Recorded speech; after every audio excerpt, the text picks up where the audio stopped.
Ndagira ngo rero twihuse cyane muri iyi nkuru yacu twongere duterera amaso ku mbuga nkoranyambaga maze turebere hamwe itangazo ingabo z'igihugu cy'u Rwanda RDF zashyize hanze. Ni itangazo rigaruka ku ruzinduko rw'akataraboneka umujyanama wihariye mu by'umutekano wa nyakubahwa Perezida Paul Kagame yagiriye mu gihugu cya Mozambique, by'umwihariko mu ntara ya Cabo Delgado, aho yasuye ingabo z'igihugu cy'u Rwanda ziri kugarura amahoro n'umutekano muri iyo ntara. Akaba rero yarabajyaniye ubutumwa bwihariye bw'umugaba w'ikirenga w'ingabo z'igihugu cy'u Rwanda nyakubahwa Perezida Paul Kagame. Tugiye kurebera hamwe rero ibikubiye muri ubwo butumwa 5 kuri 5 muri iyi nkuru yacu.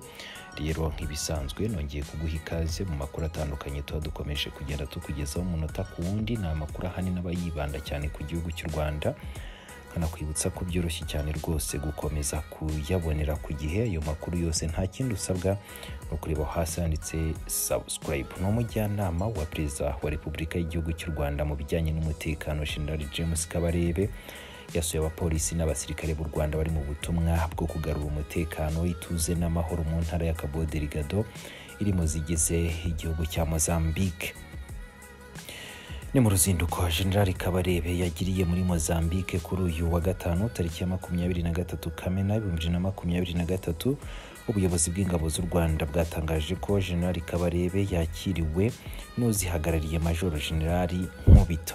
Itangazo rero ry'ingabo z'igihugu cy'u Rwanda RDF riravuga ko Major General Nkubito yamusobanuriye ibikomeje gukorwa mu kurwanya iterabwoba mu ntara ya Cabo Delgado. General Kabarebe yashimye izi ngabo ku bw'akazi keza zikomeje gukora, anashyikiriza ubutumwa bwa nyakubahwa Perezida Paul Kagame ari nawe mugaba w'ingabo w'ikirenga w'ingabo za RDF. N'ubutumwa rero bwo kubashimira kubw'uko bakomeje gusohoza neza inshingano bahawe no kubasaba gukomeza baharanira kugera ku musaruro mwiza. Abasirikare rero n'abapolisi u Rwanda rwohereje muri Cabo Delgado, ndibutsa ko bahagurutse bwa mbere hano mu gihugu cy'u Rwanda hari kuwa 9 Nyakanga 2021, bari bagiye mu butumwa bwo gufatanya n'ingabo za leta y'icyo gihugu mu kurwanya iterabwoba. U Rwanda rwagiyeyo binyuze mu masezerano y'ubufatanye ku busabe bwa Mozambique yari ikeneye ubufasha bwihuse icyo gihe. Nyakubahwa Perezida Paul Kagame aherutse kuvuga ko kugeza ubu ngo umutekano umaze kugaruka mu bice u Rwanda rwagiye kugaruramo amahoro n'umutekano.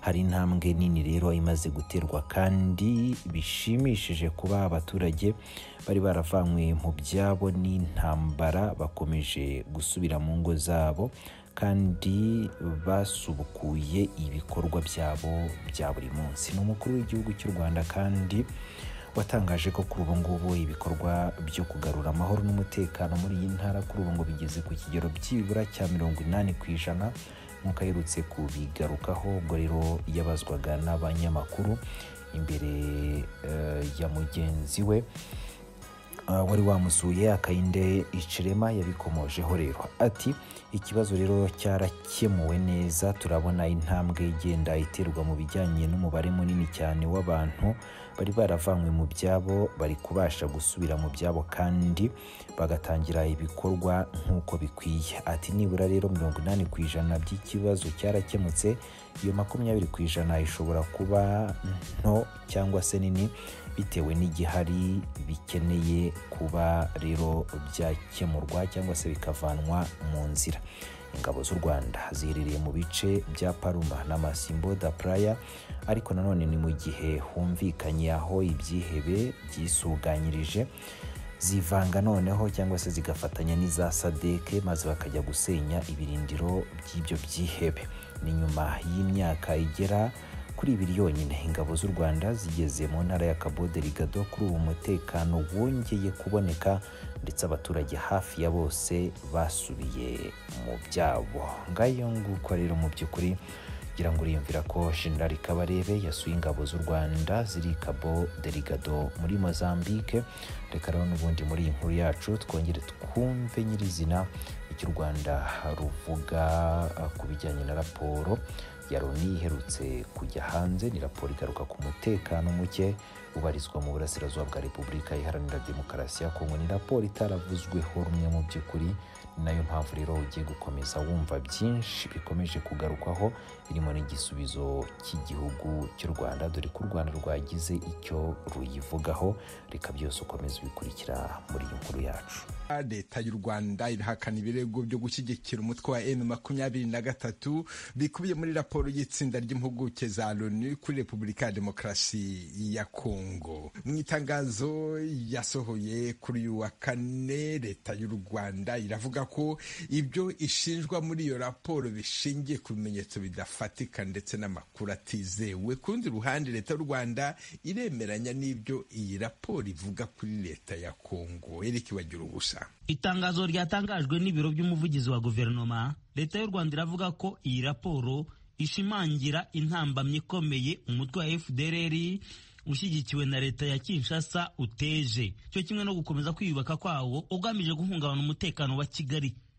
Ubutegetsi bw'u Rwanda bukavuga ko iyi raporo igaragaza mu buryo burambuye inkunga y'amafaranga, y'intwaro ndetse n'iyo mu buryo bwa politiki FDLR ihabwa na Repubulika ya Demokarasi ya Kongo, ikanemeza ko ifatanije n'indi mitwe y'inyeshyamba nka FDLR irwana ku ruhande rw'igisirikare cya Kongo cyakomeje inshuro nyinshi mu bihe byahise kuvogera ubutaka bw'u Rwanda. Icyakora ku bijyanye n'ibyo u Rwanda ruvugwaho muri iyi raporo byo gufasha inyeshyamba za M23 byo rurabihakana.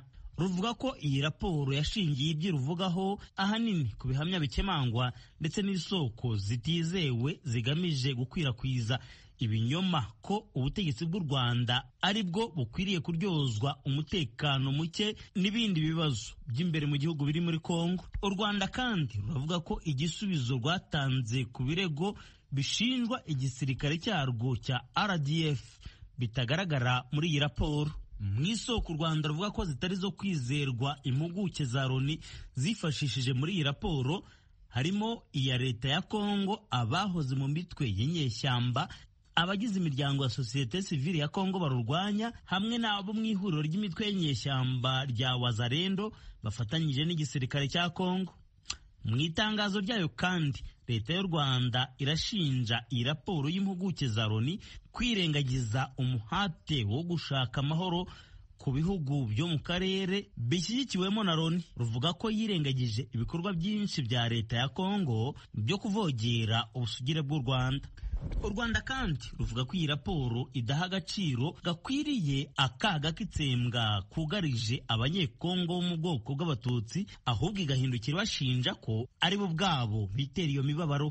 Rukavuga ko iyi raporo yirinze ku bwende kugira ikivuga ku mpuruza yatanzwe n'umuryango wihariye wa Loni ku gukumira jenoside mu kwezi kwa 11 k'umwaka ushize no mu kwezi kwa mbere k'uyu mwaka ku icwa ry'abatutsi muri Repubulika ya Demokarasi ya Kongo. Iyi raporo ya nyuma y'impuguke za Loni yasohotse ku wa kabiri w'iki cyumweru ivuga ko ibikorwa by'igisirikare cy'u Rwanda muri Kongo byateguwe kandi bihuzwa na General James Kabarebe, umusirikare mukuru mu ngabo z'u Rwanda, icyarimwe n'umujyanama mu by'umutekano wa Perezida w'u Rwanda Paul Kagame. Ikavuga ko intego y'ibyo bikorwa ari ukongerera ingufu inyeshyamba za M23 binyuze mu kuwuha ingabo n'ibikoresho byo kwifashisha mu mirwano yo kwigarura uduce ducukurwamo amabuye y'agaciro mu mugambi wo kugira ijambo muri politiki ya Kongo no kurimbura umutwe wa FDLR. Uretse General Kabarebe ugarukwaho kandi, iyi raporo inatunga agatoki abandi bajenerali n'abofisiye bakuru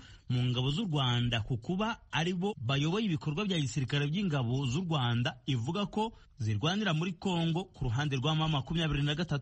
Nyuma y'aho iyi raporo isohokeye, ibihugu bikomeye ku isi birimo Leta Zunze Ubumwe za Amerika ndetse n'umuryango w'ubumwe bw'Uburayi byasabye u Rwanda gukura ingabo zarwo muri Kongo. Itangazo rya Minisiteri y'Ububanyi n'Amahanga ya Leta Zunze Ubumwe za Amerika ryasohotse nyuma y'iyi raporo ryanasabaga u Rwanda guhagarika gushyigikira umutwe wa M23 wafatiwe ibihano n'umuryango w'abibumbye na Leta Zunze Ubumwe za Amerika. Leta Zunze Ubumwe za Amerika kandi yamaganye ubufatanye hagati y'ingabo za leta ya Kongo FARDC n'imitwe inyuranye yitwara gisirikare harimo FDLR wafatiwe ibihano n'umuryango w'abibumbye na Leta Zunze Ubumwe za Amerika.